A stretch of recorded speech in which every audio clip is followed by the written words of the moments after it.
But then we got the Roman Reigns and Brock Lesnar crown jewel recap and last week's SmackDown and, the attack on Brock or the attack on Adam Pearce by Brock Lesnar. The great stuff. It actually registered. I remembered seeing every bit of this from last week, which normally everything you see, because it's all the same and it's nothing's ever allowed to breathe, it just blows by you. But I remembered all of these things. And I remembered Pierce suspending Brock and then Brock fucking him up and ripping his pants. And then they come to a sit-down statement from Adam Pearce where he fined, not only is Brock still suspended indefinitely, but after further festering on this thing, further stewing about it, he fined Brock $1 million.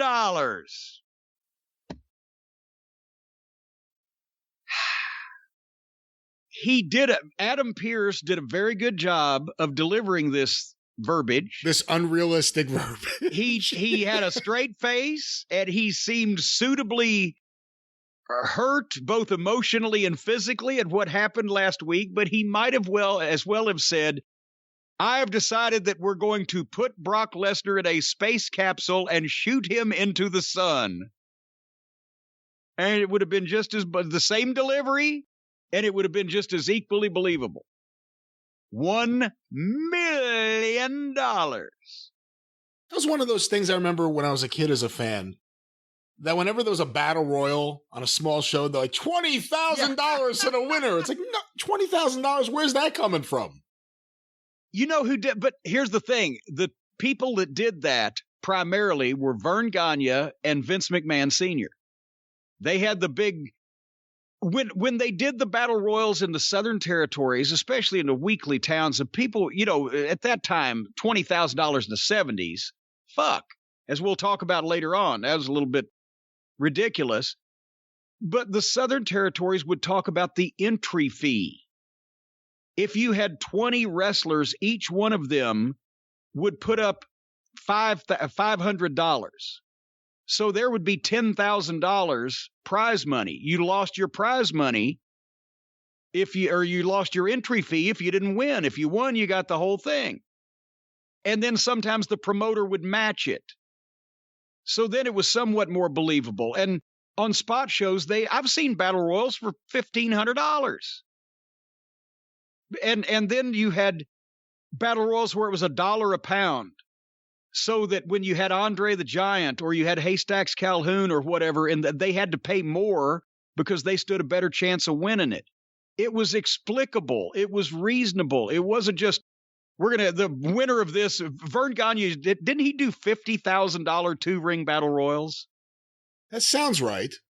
And this was in the 70s. And you're like, what the fuck? Even when you're seeing 10,000 people in an arena, whenever they know everybody only paid $5 to get in, that was the ticket price at that time. So there's a way to do it. But $1 million ain't it. And then here's the Heyman is in the back, watching on the monitor. And he reacts kind of with a facial to the $1 million announcement. But then Caleb Braxton comes up and asked how he thought that Brock would respond to this. And he said, well, I'll tell you how Roman Reigns would respond. He would show up and he'd wreck everybody and he'd do that. But he doesn't have to do that because he beat Brock Lesnar. Well, but Paul answered the question, how would Brock respond? And this was the best part, because then Paul starts getting wound up. Say, oh, Brock? Well, if it was Brock, he'd go to the office and he'd rip everybody's neck out and he would do this and that. And he started talking about what a beast Brock was. And then he caught himself as he works himself up, and then he catches himself and he calms down and he said, but of course, I haven't spoken to Brock Lesnar. So we still don't know. We don't know what the fuck's going on and blah, blah, blah. But that was the Heyman, Reigns, Lesnar business for the show. I guess they're not going to waste Brock on FS1 when they know that they're going to beat the competition by 400,000 viewers anyway. Yeah, how many dates do they have on Brock right now? I don't. You know, I think it's past the point of dating. I think they're engaged at this point. Watch out, Sable.